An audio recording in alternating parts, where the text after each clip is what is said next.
Hello and welcome back everyone to our channel Gaming Basics, and in today's video I'm going to show you guys how you guys can get a limo car in your GTA San Andreas game.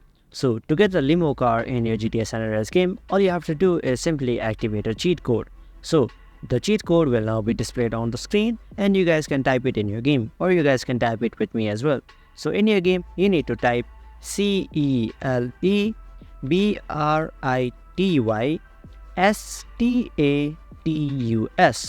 and after that it says that the cheat code has now been activated, and if you look around then you guys can find a limo around you.